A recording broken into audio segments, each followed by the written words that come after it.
Film Tiga Serikandi merupakan film yang diambil dari kisah nyata, yang bercerita tentang atlet yang berlaga di Olimpiade Seoul, Korea Selatan pada tahun 1988.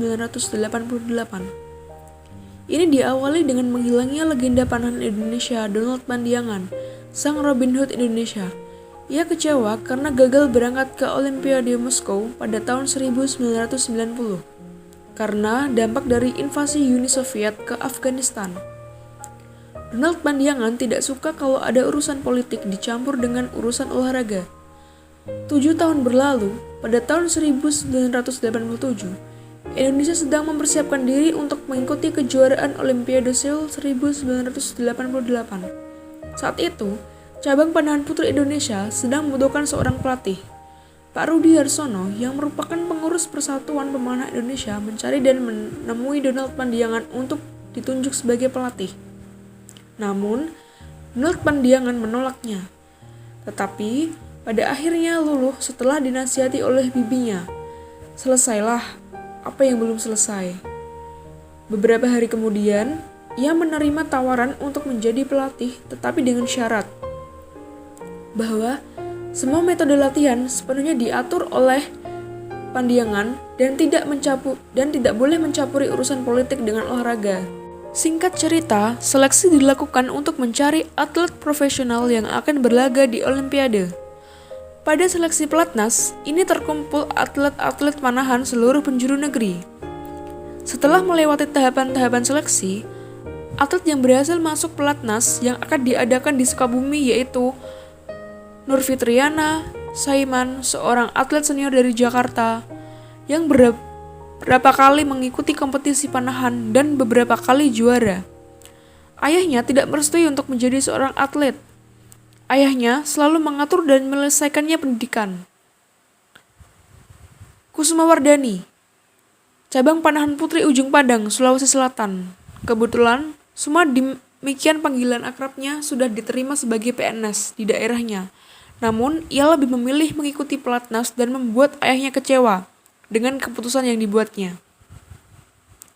Lilis Handayani, yang merupakan perwakilan dari Surabaya, Jawa Timur.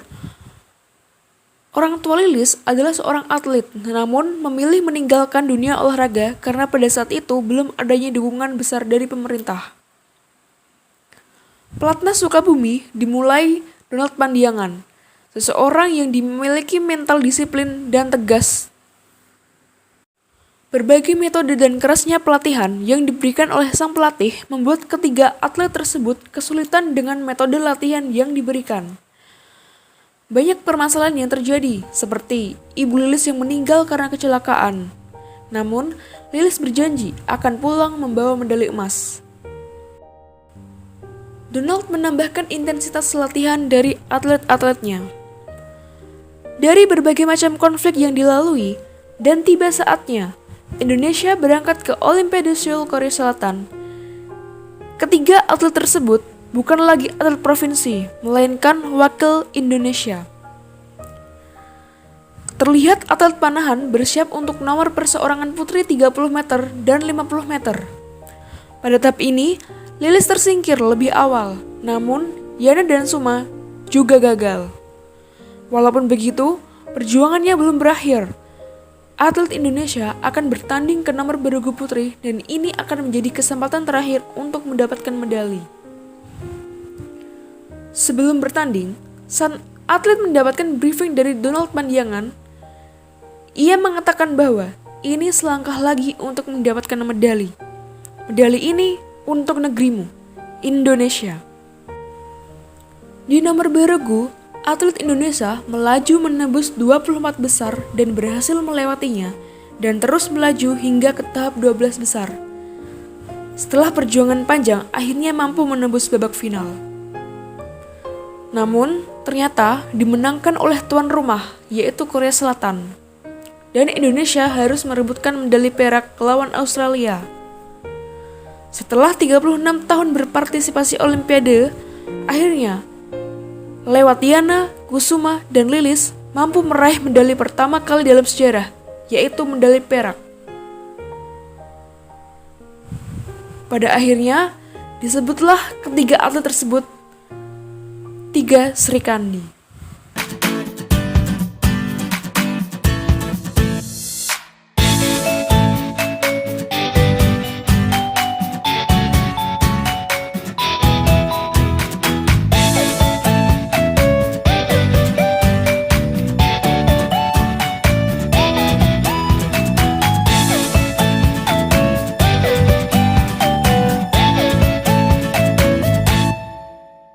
Komunikasi dalam tim sangat erat layaknya sahabat yang mencerminkan rasa senang bekerja sama, senang bergaul, dan senang berbicara dengan orang lain. Di mana Yana yang merupakan seorang teman seperjuangan Lilis yang memberikan masukan kalaupun tidak memakai arm guard tetap bisa latihan dengan baik. Hal tersebut agar Lilis tidak panik dan tenang karena arm guardnya putus. Ia berpikir tidak bisa latihan dengan sempurna. Tapi ada Yana yang mencoba memberikan motivasi kepada Lilis untuk latihan dengan baik walaupun tanpa arm guardnya. Fungsi leading dalam tim yaitu dapat melatih perilaku disiplin yang mencerminkan tindakan taat dan patuh dalam segala peraturan dan ketentuan, di mana Donald dalam melatih anak didiknya. Dia ingin menjadikan anak didiknya menghargai waktu dan semua kegiatan dikerjakan dengan tepat waktu, karena waktu sangat berharga bagi Donald. Seperti yang diungkapkan Donald, pada saat Lilis telat dalam mengikuti kegiatan latihan, Lilis diberikan hukuman untuk mengelilingi lapangan selama 7 kali. Cara mengembangkan performa yaitu dengan memberikan semangat membara saat Donald menyemangati anak didiknya sebelum bertanding ke Olimpiade. Dan menegaskan bahwa seorang petarung akan mengorbankan jiwa raganya untuk negaranya, agar bisa membawa pulang medali untuk Indonesia. Seperti yang diungkapkan Donald, "Ini adalah peperangan kalian," ujar Donald sambil mengepalkan tangan ke udara. Seorang pejuang akan memberikan nyawanya, dan seandainya Donald ada di sana, dia pasti ingin merasakan di posisi mereka.